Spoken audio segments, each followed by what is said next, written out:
And here comes everybody.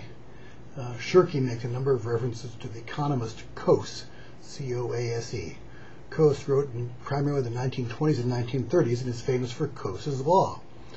And Coases Law is a kind of common sense law that says that firms will continue to grow in size of what they control as long as the things that they add into the mix they can do more efficiently internally than doing them externally. So, for example, if we take decades ago, the auto manufacturers, they decided it was the most efficient to own Delco parts and a whole range of other kind of operations as their part of the corporate structure of GM or Ford or whoever, because it was the most efficient thing for them to control the whole process. So they would keep growing bigger and bigger. Now, in more recent years, they've concluded that those costs of doing things internally are too expensive and that they're better off contracting for those same parts from outside companies. So Delco and a whole range of suppliers have been spun off from the major car manufacturers and created as separate companies that all the manufacturers can contract with for parts, with the idea that it's now cheaper to contract with those companies rather than making things yourself. So what Coases Law says, that a firm will get larger and larger as long as the activities it's doing are best done internally, but that when it's possible for things to be done externally, it'll stop growing in absolute size, although it may grow in sales.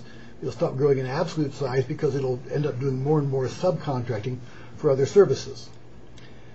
Now, the common sense wisdom is that with the widespread use of online collaboration tools of various kinds and the internationalization of businesses, that it is now better to more frequently contract out. And so the common wisdom is that, do only what you're excellent at and contract for everything else.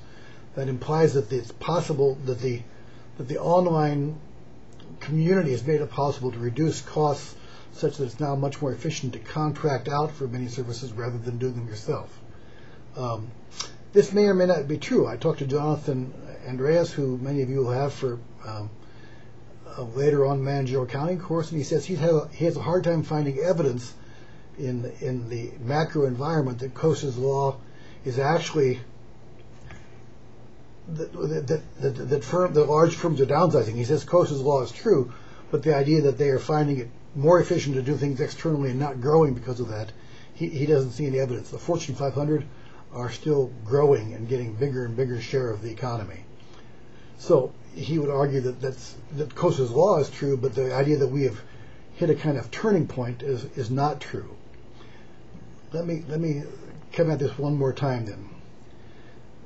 Well, a key determinant in when a firm reaches its maximum size is the concept of transaction costs, because one part of determining the total cost is how much work it takes to interact about that process.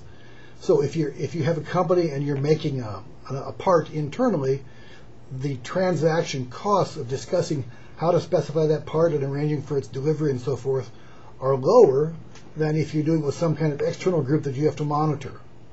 So even if the external group has cheaper labor, it may be the total costs, including transaction costs, are lower.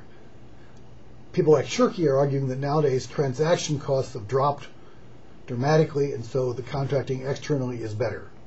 A book called Wikinomics, which we're no longer using, makes a big point of this and says that Boeing is rapidly becoming a jetliner parts assembly group rather than a jetliner manufacturer through this kind of language.